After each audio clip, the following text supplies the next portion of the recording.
Some of you may not know this, but Mitch has been really foundational and instrumental in a lot of the success that Total Expert has had. Early on, and we were trying to solve some co-marketing problems, Mitch was the guy that really challenged us to do things the right way, and went on for I don't know how many months it was, but I'd bring it back to you and you're like, no, you can't do that, and you got to do that. And I'd get so frustrated and it'd come back again. And so anyway, the end result was we built a foundation that fit compliance, and that was really how we were able to sign some key customers. So took him a little while to get there, but he got there. I got there. So, you know, we're super grateful for that. Today, my goal is to address some topics that Mitch can help add value to the audience and respond to some of the most frequent questions that we get in the industry. And then we're going to also open it up. The last part of the session, we're going to open up for open Q&A. So if you're thinking about questions as we go through, write them down. We're going to give you the opportunity.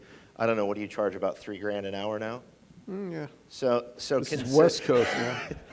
So consider this a very valuable question and answer time. So I promise we're not going to invoice you for it. So first question, banks and lenders, as you know, have mountains of data.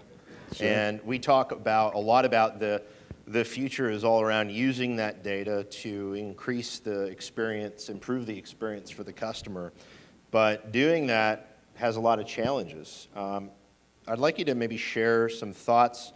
What are the best practices, and how do companies stay compliant, and how important is it, obviously, around regulatory issues as it relates to data? So I guess I'll start by saying data is a wonderful thing. It's what is going to and has propelled this industry, and it will continue to do so as we go forward. And it's what is going to be critical to give the consumer the type of experience that the consumer deserves. But there's really a lot of risk that's involved with data as well, and there's a little bit of a risk-benefit analysis that one makes. Not to say that you can't use data because of risks, but rather you've got to mitigate it. There are really three areas that you have to think about when you're thinking about data and where the risks are and what you need to do. So there's privacy, there's safeguard, and there's data breach.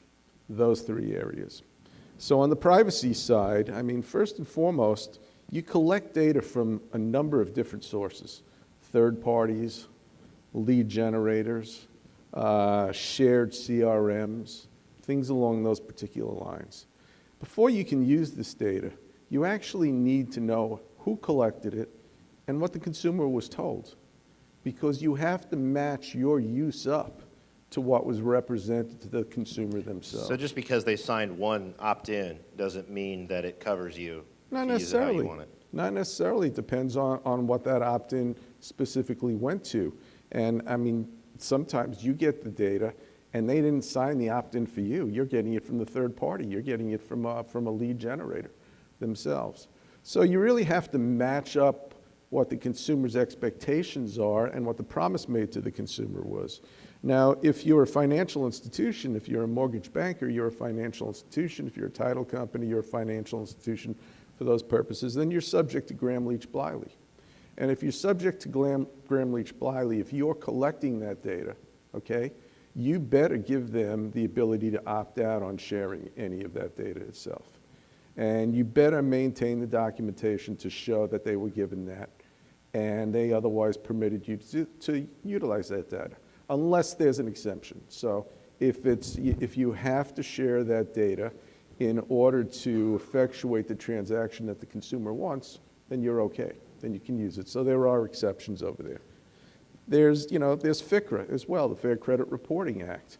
Again, you may want to collect this data and give it to your affiliates for affiliate marketing purposes. You have to go through opt-out. And here we are in the great state of California, and California has its own specific laws.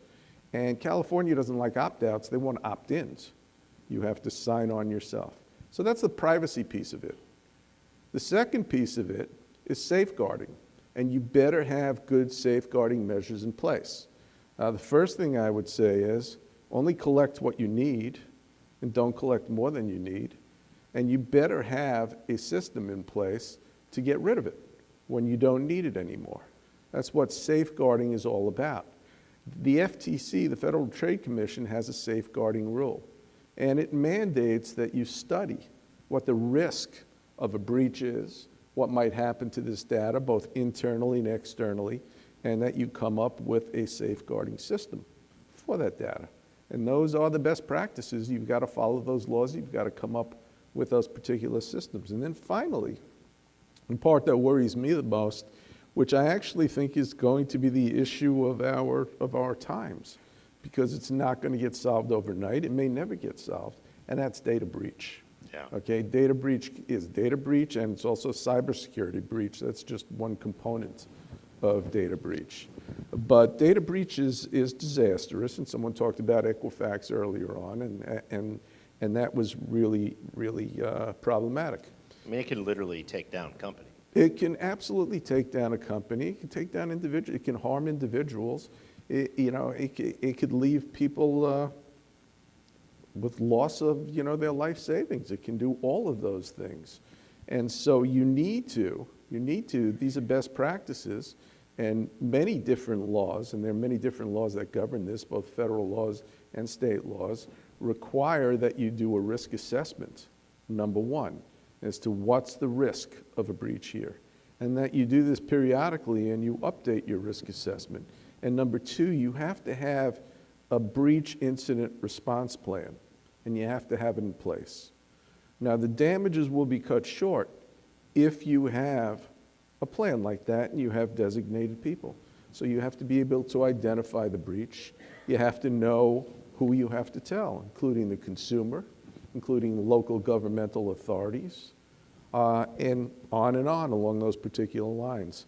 If you follow those particular practices, it's never good to have a data breach. But if you jump on it right away, okay, you're going to mitigate the potential damages. Equifax did not jump on it right away. You may recall it took them a couple of months before they told anyone about it. And that's because some people wanted to get rid of their stock in the interim. You didn't represent those guys, did you? No comment. Had I represented those guys, there never would have been a data breach. That's what I say. There you go. So, going a little deeper on that, what are some of the fines and what does the law say, right? If, as an organization, let's ask that in 2 points. So, one, if you misuse data in marketing and customer acquisition, right? What are the types of penalties, and what are you, both what's the law say and what are you seeing people pursue in terms of action? And then two, not the misuse side, but on the data breach side, what does the law say there, and what kind of penalties and things are you seeing enforced on that side? Yeah, so those are good questions. So if you misuse data in marketing itself, you're subject, first of all, you're subject to a number of different agencies. The Federal Trade Commission regulates that. The CFPB regulates that. And virtually every state has its own commission that regulates that as well. There's no shortage of regulators that's going to come after you if, in fact, they find that you have misused data itself. And there's no shortage of laws that govern this either. I mean, you've got your Telephone Consumer Protection Act, you've got your CAMSPAN, you've got all kinds of laws that dictate how you can use data and what fines and penalties are if you don't do it properly. So the real answer is all of these regulatory authorities have the ability to impose civil money penalties. And they literally could be, ultimately, depending on how many instances of breach there was, it could be in the millions of dollars. That's just the reality of it. One statute alone has a civil money penalty that can go up to $42,000 per violation. Wow. Per violation, and that's one of the telephone solicitation policies. So that's per record, right? That's right. That's not one instance of a broad, but that's per record. No, just one time. So, the liability is massive. You've got to protect yourself.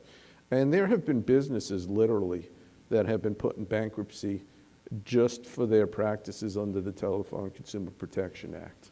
Wow. Because, once they get in the process of making these unsolicited phone calls with auto dialers, they built business models around it. They build their business models around it, and thousands and thousands of calls are ultimately made. You go prove that in trial, they're liable, and there's statutory damages in that particular case. The judge is not going to lessen those damages. So there are literally businesses, and I'm not talking about mortgage banking businesses. I don't know any mortgage bankers that have gone out of business as a result of this, but they do face this litigation. But there are other businesses that have marketed that way, made a business out of marketing it that way, and have gone into bankruptcy as a result of it. Yeah, wow, that's incredible. Yeah. So I want to move into another topic, and it's a topic that we talk about internally a lot, and that's AI, right? Mm-hmm. And the role that that's going to play in interacting with our customers. Sure. Obviously, it involves a tremendous amount of data, but it also involves using machine learning, which is artificial intelligence, to predict patterns for the consumers, right? As you think about AI, I'd like you to maybe share some things that the banks and lenders should be thinking about as they're going down a path to develop an AI strategy. Mm-hmm. What are some of the concerns? What are some of the things they should be thinking about as it relates to AI specifically? Yeah, again, really good question. So I heard in one of the earlier panels a belief that, well, AI is a ways off and the data, is not necessarily clear or clean. And that might be true in the area of marketing. But so let's start off with AI used by a lender for purposes of a credit analysis. There are banks in Great Britain right now that are underwriting their mortgage loans using AI. And it is AI that is making the credit determination. And you can look at that from one angle. Wow. Yeah, but you can look at it from one angle saying, listen, these machines are smarter than we're ever going to be. And the more information it picks up, it learns. It learns from everything it's processed. Yeah, it's more and more and more precise. And I'm fairly certain that, there's going to be a point in time, if it's not here already, where you're going to get the perfect underwriting, coming out of through AI. And when I say perfect underwriting, they're going to tell you which borrower is never going to default as long as they haven't been hit by a car or something else like that. Yeah. It's just amazing. But the problem with that is twofold. Number one, that could never be used that way in the United States because your regulators wouldn't let you do it. Because when your regulator comes in, they're going to want to know what you know about the system. What are the values? Okay? What is the AI looking at? What is the AI, what is the machine looking at? What is it learning from? And how is it weighing different things? And if you're unable to answer that question, you're basically telling them, I've abdicated my underwriting to a machine, and I don't really know, other than I trust the machine to tell me how good a credit risk someone is. I don't know where the biases are. So is this theoretical, or are you actually seeing regulatory agencies that are challenging Well, no one's doing that here in the United States now. Yeah.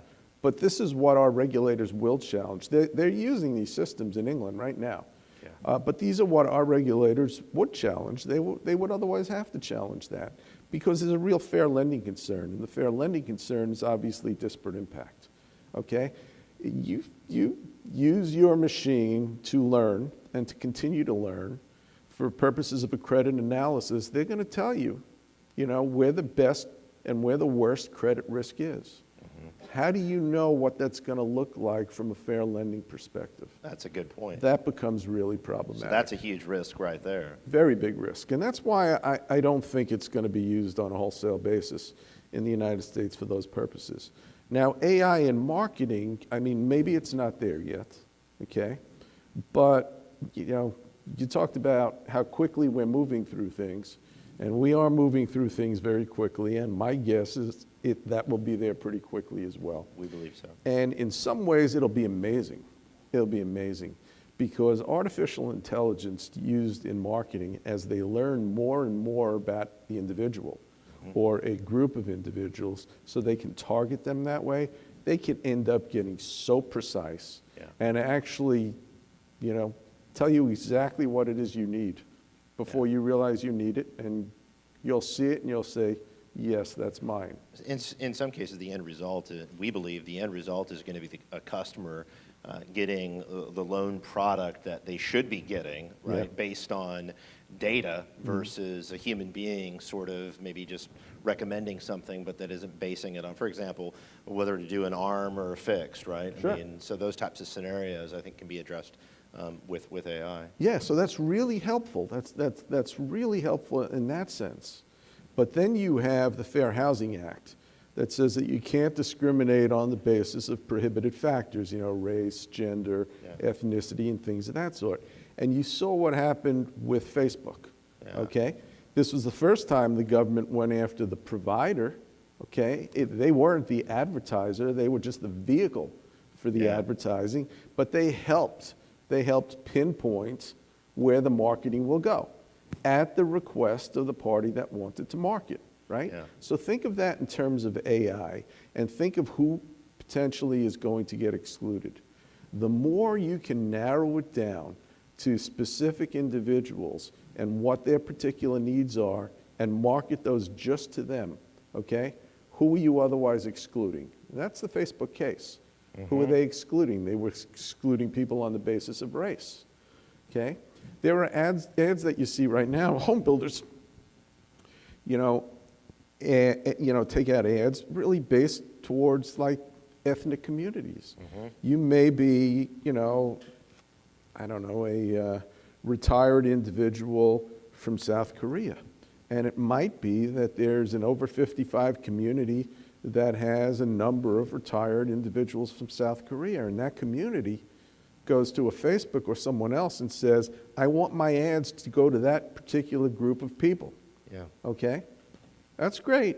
I mean, they're finding the right people for this development, for the people that are otherwise there already and people that want to go into this development.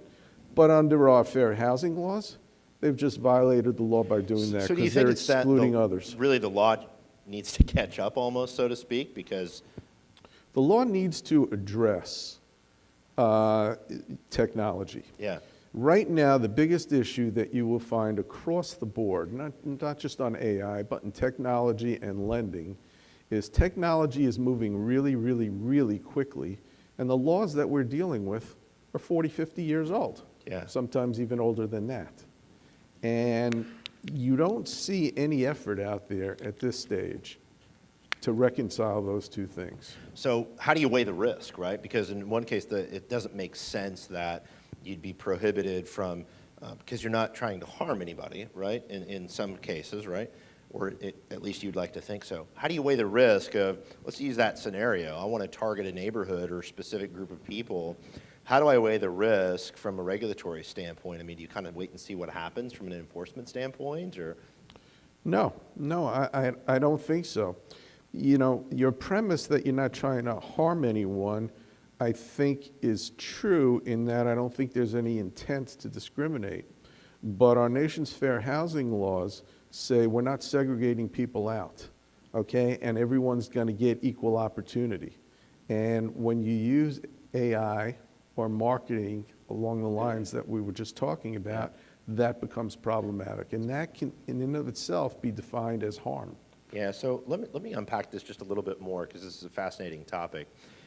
So as I think about AI, right, and we're thinking about AI, we think about it as our customers using AI, whether it be inside our product or inside their own technology solutions to do things with the data. Sure. But we're kind of getting into a fact where lenders are actually, if they're advertising through Facebook and paid services, right? I mean, Facebook, arguably any social outlet where they're doing paid search is using some form of AI, right?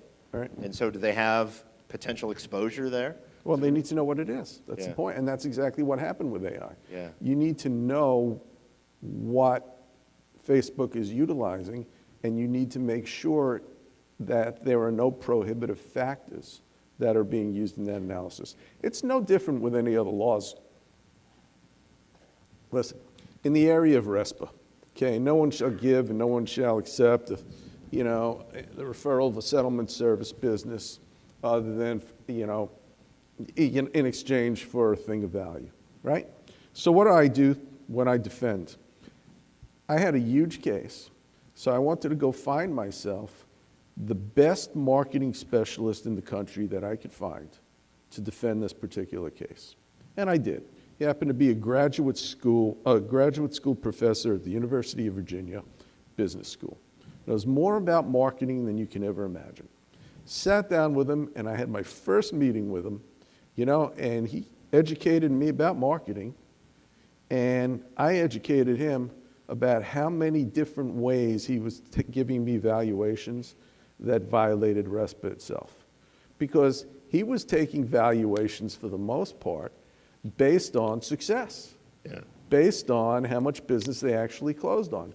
And that's the one thing you cannot do for RESPA, because now you're paying for a referral. Which is how all marketing is valued, right? Because the better it works, the more expensive it is. So instead, what we came up with marketing that was a little different. It was a matter of how many eyeballs are going to see it, not how many are going to otherwise buy the product itself.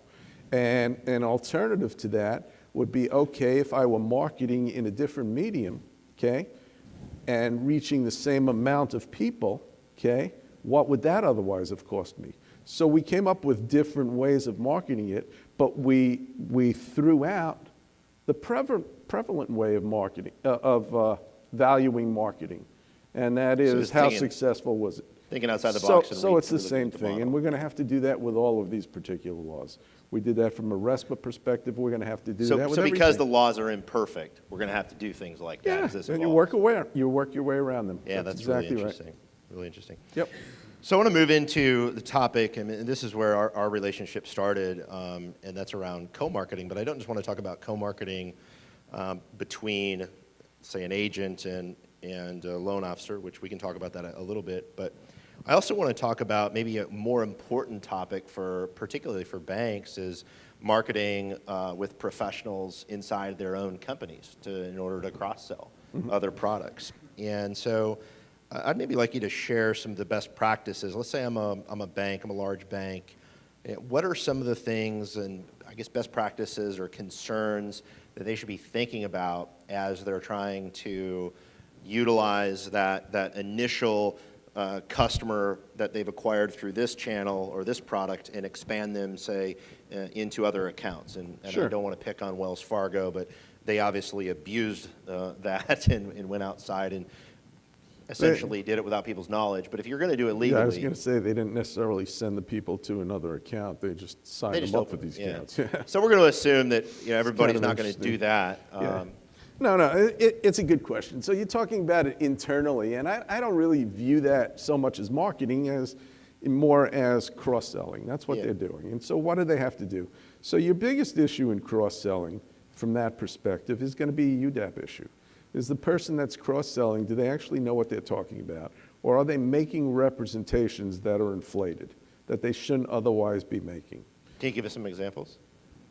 Example, well, let's say someone in the bank is referring someone onto the mortgage company, and they're talking about the lowest rates in town or something else along those lines. You can't do those things unless they're really the lowest rates in town.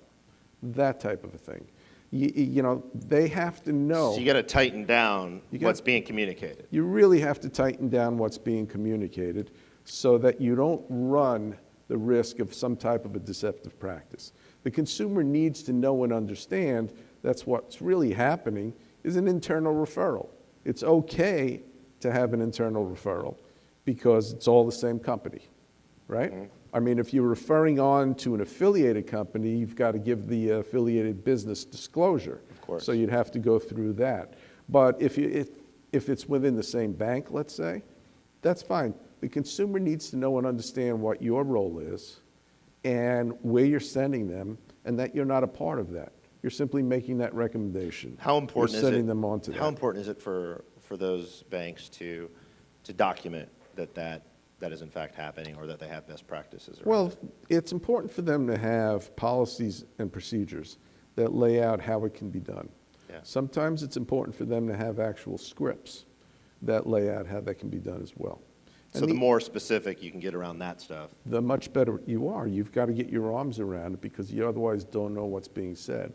Now, going beyond that as well, especially in the context of lending and mortgage banking, there are other rules that come into play, okay? You don't want the party that is cross-selling to turn into a mortgage loan officer. You don't want them to be an MLO, and that can be very problematic. But if that party says, you know what, we do mortgages here, okay, and Stephen Smith is a great loan officer, give me a little bit of information about your income and things of that sort, and I'll call Stephen up and I'll hook you two guys up together and get it done. You just created an MLO that needs to be licensed. So that's a problem. Or registered, licensed or registered. And yes, that's absolutely a problem. So that type of cross-selling needs to be much more generic. It has to be along the lines of, yeah, we've got a great mortgage company. Why don't you go to them and here's a number that you can call. Yeah. I mean, we see not just for banks, but for the non-bank lenders as well. One of their goals is to be, you look at the house as the most complex or most important anyway, financial transaction most people are going to do, right? So when you're in the spot of being the advisor around that most important transaction, the question a lot of our customers are trying to solve for is how do they become that central financial partner that is kind of the hub for that lifetime of maybe all the needs. They're the connector that say connects you to the other professionals in many cases that will help you with other types of transactions. Maybe it's wealth management, so you don't have to just be inside a bank to have that be valuable. Because if the consumer looks at you as that hub and you have professionals that you work with outside, and it could be the real estate agent, right? Maybe you're connecting with those guys. But a lot of people are trying to get to that spot. And, from a best practices standpoint, does it kind of go back to the same co-marketing conversations we've been having for years? The same rules kind of apply to those situations if they're referring to outside partners? It does. It absolutely does. The consumer needs to absolutely know what it is that you're otherwise doing. Mm-hmm. Okay? Can a referral be made? A referral can be made. In co-marketing, you run into problems because there are things of value, things that are getting paid for. That's a documentation. But take that out of the picture.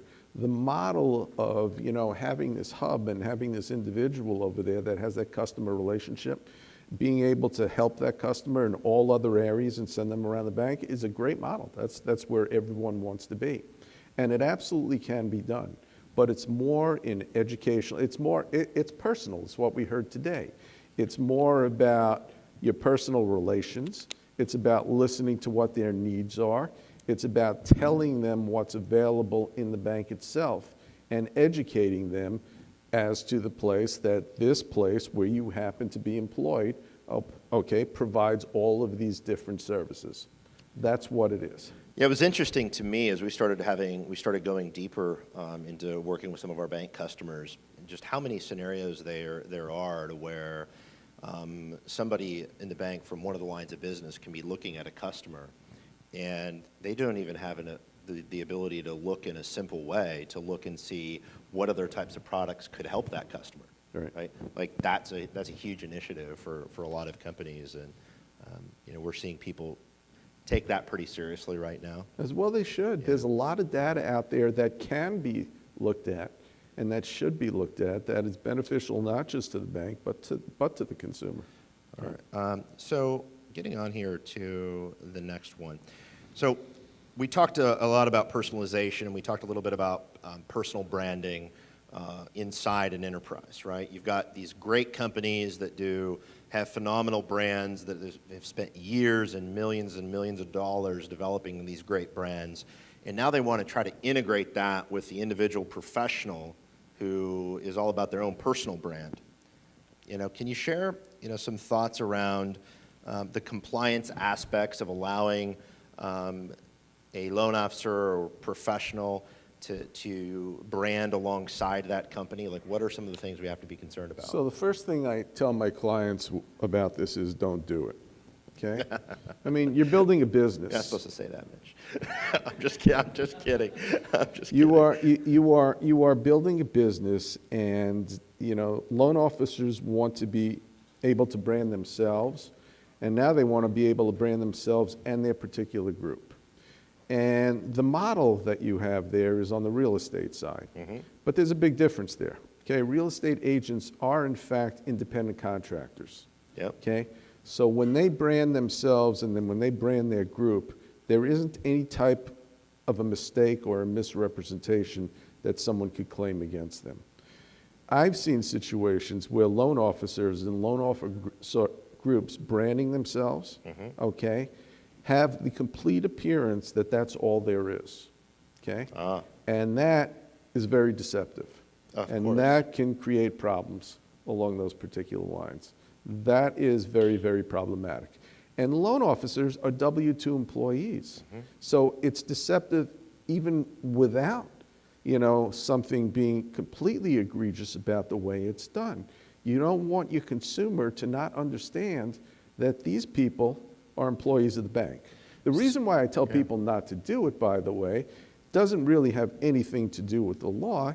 It's you're building a business. You're building a bank. You've spent all these years trying to brand it, and suddenly your employees are saying, no, I'm really the brand here. Is it more to do with the fact that they're not going to be able to control it, right? So they don't have the ability to, if you think about it and you think about, okay, you have people that are just sending out emails, right, that are, maybe there's a marketing type template and they've got the picture of the loan officer, but the bank is still the prominent brand, right? And that's still in place. And they can control it and make sure they have rails around it. Perfect. That's okay. That's perfectly okay. That's what you want to do.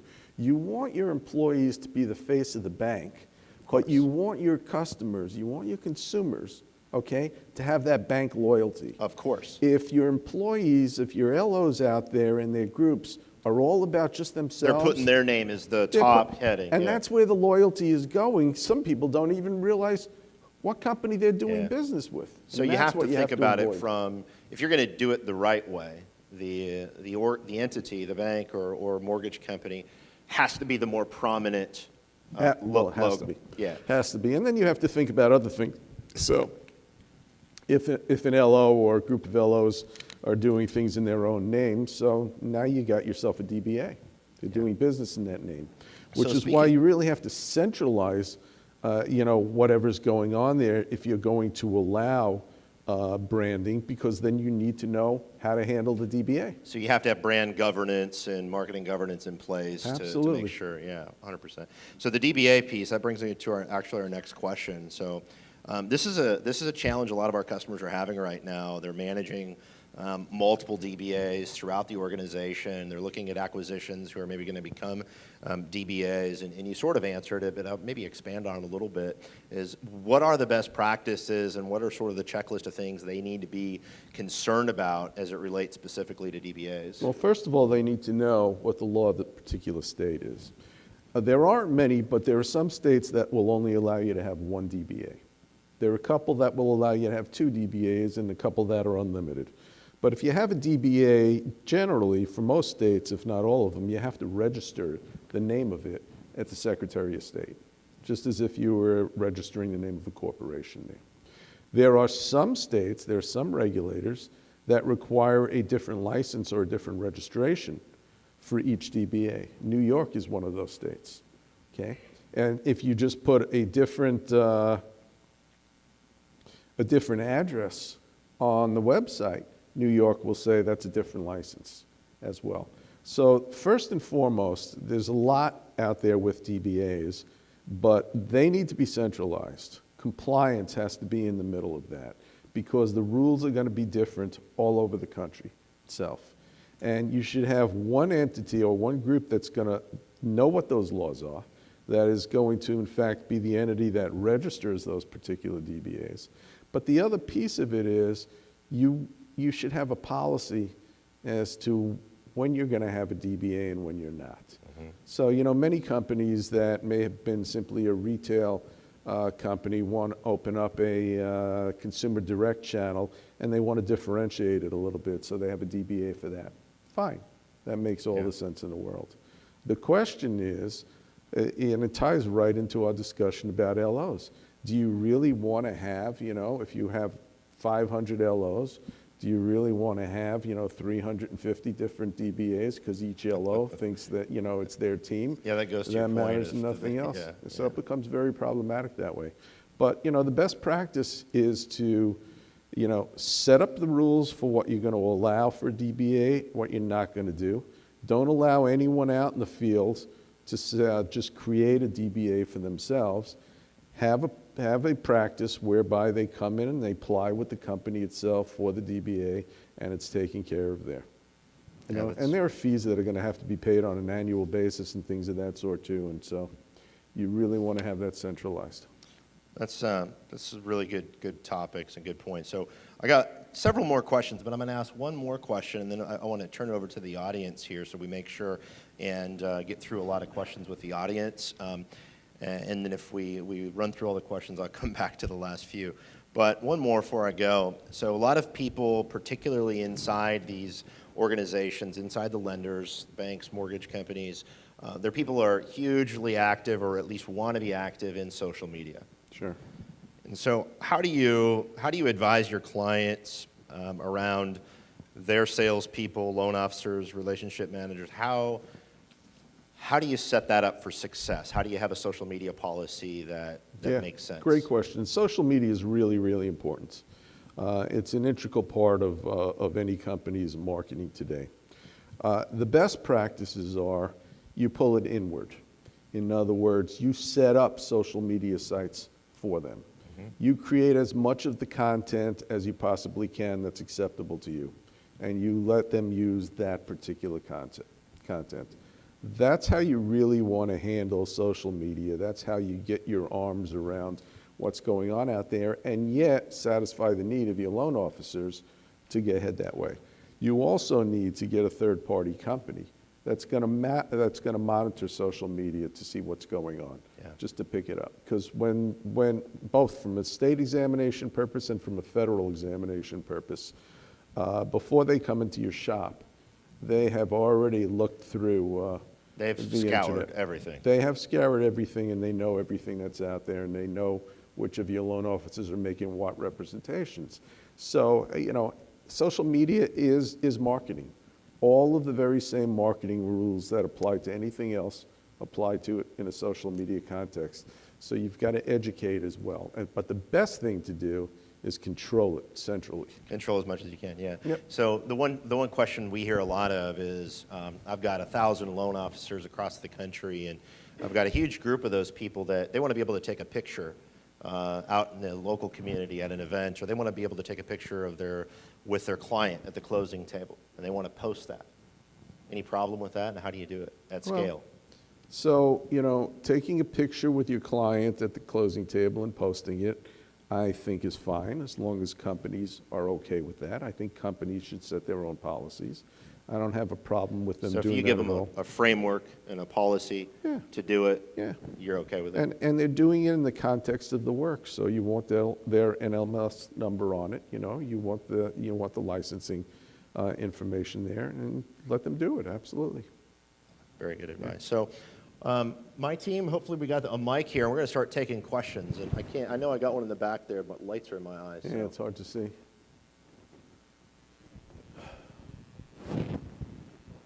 Hey guys, Jim Anderson from Stearns. I have two questions, if that's all right. Mitch, you started to talk a little bit about co-marketing. Where is he? I'm right. Straight back.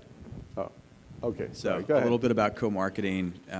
So if we're going to co-market with a builder or a realtor, can you talk a little bit about the value they bring in terms of the distribution of that content and how that is or is not factored into that equal share of cost when it comes to RESPA?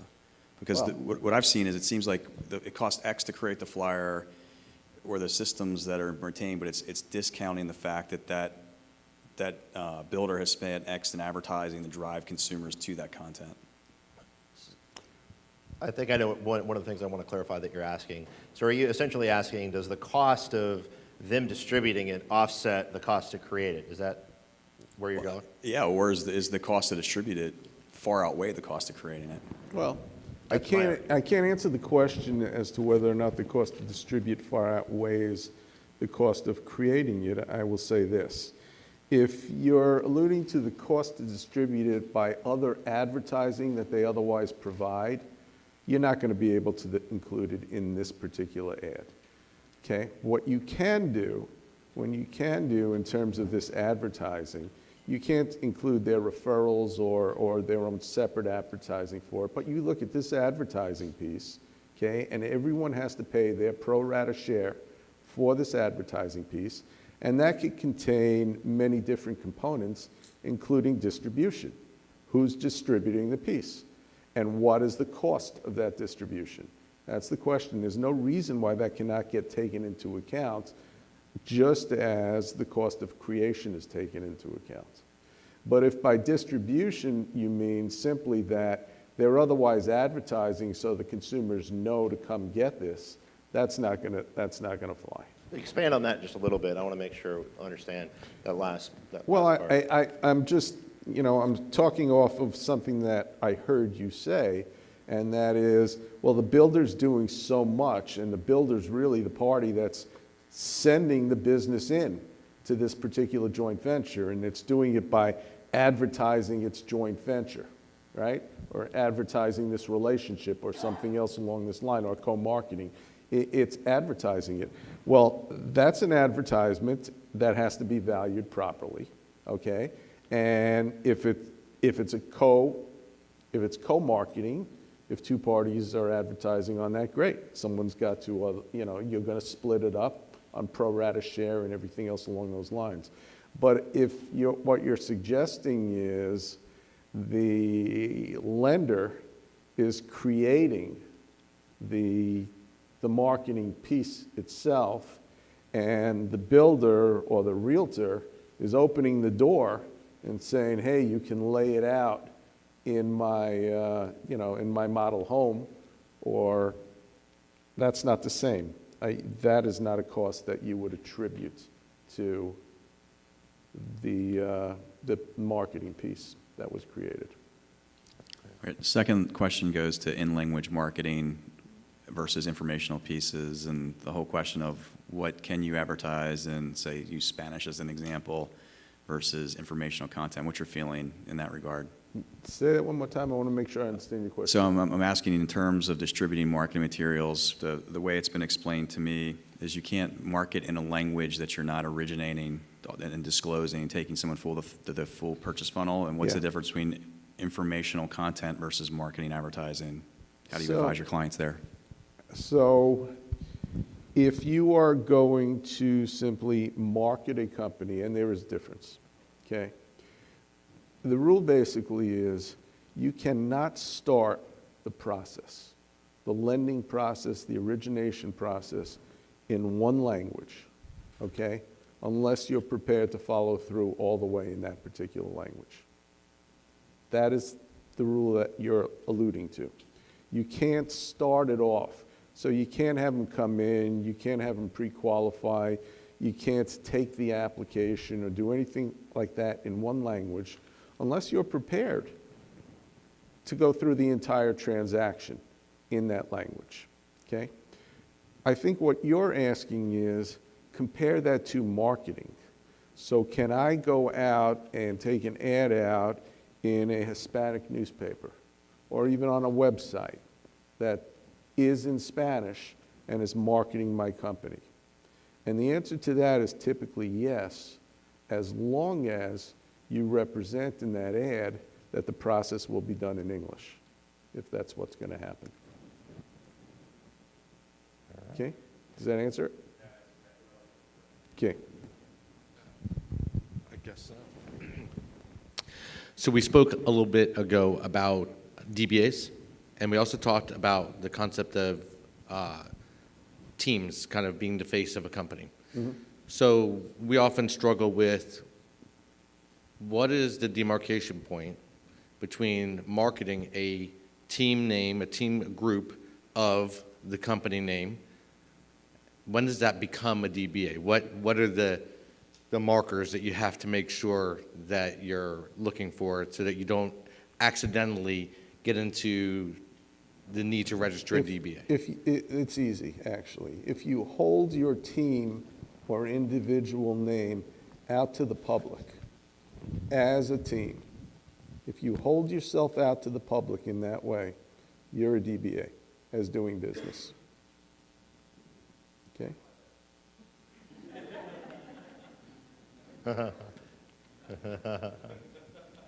But they've kept you out of a lot of trouble.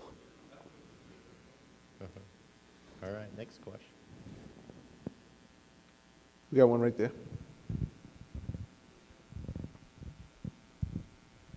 So this is kind of going back on the topic of AI and some of the technology stuff, but so two of the problems that you outlined with using AI for decisioning, one of them was kind of explainable AI, right? How do you know what factors went into why this AI made this certain decision? Yeah. And that's something that's being talked about a lot, in the data science, world, is how do we explain how these decisions are being made? Let's assume that we can solve that, right? And Sure. we now have all the factors that go into that decision.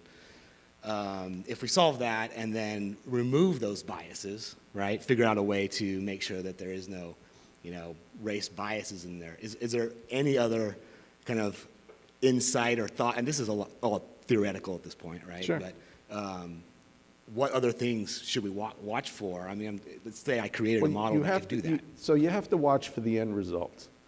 That's what you have to watch for. You can have a system and a policy, and this doesn't just pertain to AI. This could be your underwriting policies otherwise, okay?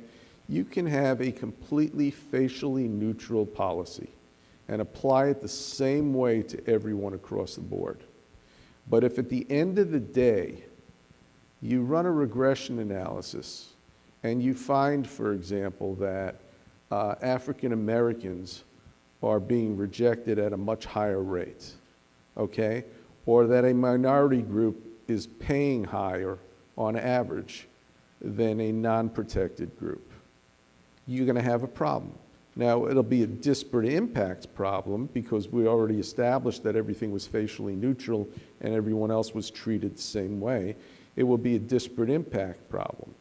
Then you'd have to go back and analyze whether or not you had a legitimate business reason, an overriding business reason, to do it the way you did, to underwrite it the way you did, or would there have been another way, another methodology that would have resulted in less discrimination or no discrimination? So that's the issue that you have. So, once you're able to explain to your regulator, this is what's in the AI, these are the values, this is what it takes into account, here's how it works, and it all looks good, it's all facially neutral itself, you always still have to look at what the aggregate results are going to be to make sure that there's nothing that's creating that disparate Okay, impact. yeah, it makes sense. It sounds like almost if you can, rank if there is some kind of bias, then do some alternate, underwriting process as Sure. well. Sure. I mean, I actually think you could feed it into an AI system as well, but there's a lot of learning that needs to be done before we get there. Sure. Yeah. Thank you.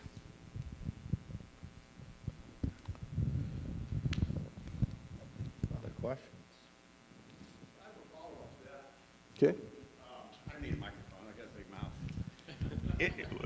Isn't that what DU and LP does? I mean, they're still looking at factors within that loan application file, and the decision is system generated. You could call that AI, I guess. It is, to a large extent, what both of them do, and there have been complaints over the years of disparate impact and other things coming out of it. And the manner in which the GSEs deal with that is by allowing you to do that manual underwrite. And that's the reason for the manual underwrite, so that you can get down at the bottom of that disparity and maybe correct for what factor's correct for it. All right, awesome. Other questions? Hi, I'm Catherine Kirchner from U.S. Bank. Hey. You said that California prefers an opt-in. Do you see more and more states or companies trending towards opt-in versus opt-out? I do. I can't name them right now, but there's a lot of talk among states trending more towards opt-ins on various things as well, yes. Okay, that's good news.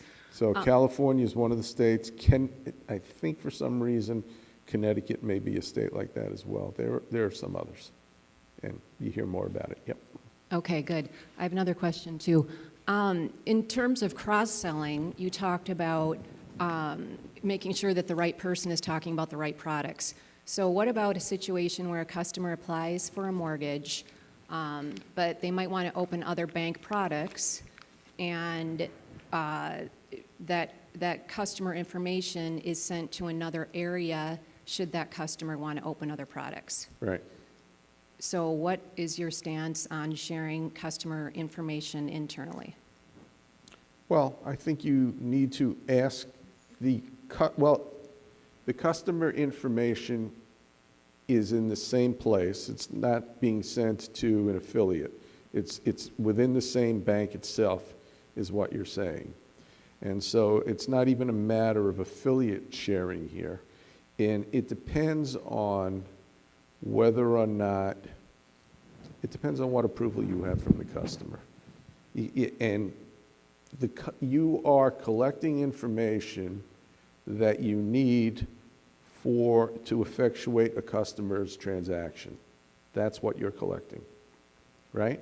Right. But now when you share it with another part of the bank, you are no longer collecting that information to effectuate the transaction that the consumer wanted, right? Right, but we aren't reaching out to that consumer. Maybe so we're just trying to maybe create a better customer experience should that customer contact a different area to open a different product. So you're not using it for marketing purposes. No. You're just sharing the information internally. Right. Yeah. But if, I want to peel that back just a little bit, because I know there's certain customers, and I'm not sure if you guys are looking at this or not, but if you have the proper disclosure up front, and so they have an opt-in for the transaction, whatever they've done for communication, and you talk about the other services, and they consent to that, Yeah. then you're good? Yeah, what you're going to do, yes, but here's the way it would work. It's going to depend on what your privacy policy says. And if you put it in your privacy policy and you tell them that you're going to share it within the bank for those purposes, you should be fine. All right, good deal, thanks. I think we have one more question. Yes. Do you want? Hey, Mitch. As this industry kind of changes and ebb and flows happen, we keep getting questions a lot of times about my book of business. Yeah. When a lender goes from lender A to lender B. Yeah, or it an makes MLO me goes crazy to- when I hear that, yeah. Yeah, my book of business, right? Any best practices, suggestions on how to Yeah. facilitate that or just shut it down or? When you sign these guys up in your agreement with them, because you are going to have some type of an arrangement with them, you let them know what the law provides, and as they bring clients in, they are clients of the bank. They're never clients of the individual themselves. And in their agreement with them, you have to put provisions as to what you will allow and what you won't allow, which will be you're not walking out with a list of our customers and non-solicitation provisions and things along those lines. The best way to deal with those situations is right up front so they understand it when they come in. And would the flip go for allowing them to import or access or load their customer data into any systems or anything along those as well? Well, in terms of them importing it or loading it on, you better take a look at the agreement they had with the lender that they're leaving, because you'll end up in a lawsuit otherwise. Thank you.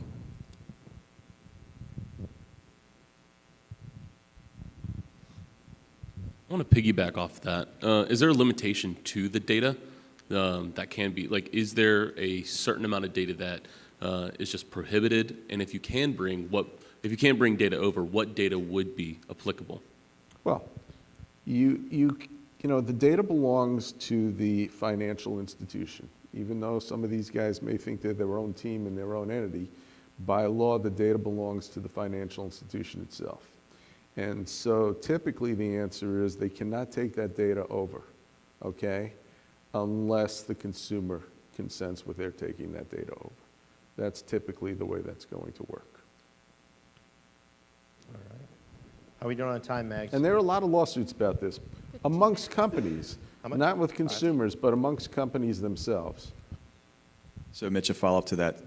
I've yet to see an opt-in where a consumer is consenting for their data to follow an LO throughout their journey of different companies. So No, it wouldn't be that. It would be to the next company. And that I have seen, yeah. in terms of when the consumer opts in, it says that they're giving permission for the next financial institution to market to them under that, with that originator? More and more today, loan officers are actually trying to get permission because of all the litigation that is out there today.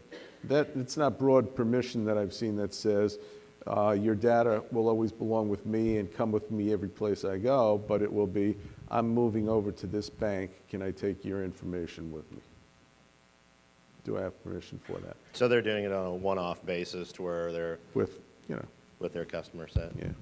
But it's really a problem, and or they're telling these guys that they did that. It's And really- banking regulators, it's a bigger problem with depository institutions, because when banking regulators get a hold of, you know, a loan officer leaving with consumer information, they oftentimes take action.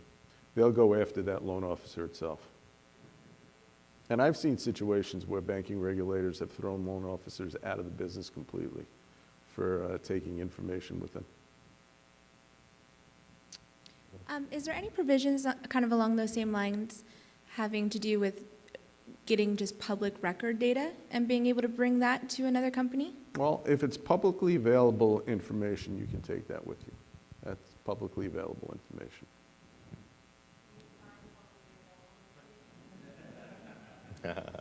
If you can find it in the public realm, anywhere out there. Publicly available information is not something that you got from someone by taking an application or sending them a questionnaire or something else along those particular lines.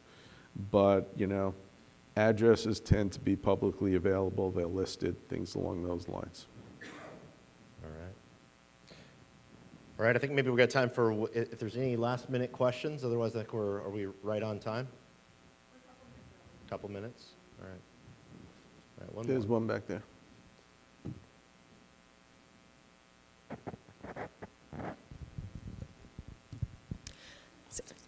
I'm wondering, is there like a minimum requirement on social media posts for set compliance disclaimers that have to be on there? Because currently our compliance department has us put this big long paragraph on our social media posts, and we do a lot of sponsored posts on Facebook, and Facebook rejects them for using too much text on them. So that's something we struggle with, is how do we make our social media posts compliant, but get them through Facebook's standards of allowing them to be posted. So are there like specific trigger points of things that have to be on a specific social media post? Well, the types of things that have to be on a social media post are the same things that have to be on any other piece of advertising that you have, okay? And my guess is that's what you're doing, and sometimes it's too lengthy for social media. So you may want to look at other ways of handling that may be a link to some of that information as well, just because as a practical matter, there's nothing more you can do about that. Okay? All right, guys. So let's give Mitch a huge round of applause. Awesome information, Mitch. Thank you. Thank you. Thanks, All right, buddy. man. It was awesome. That was great. Thank you so much.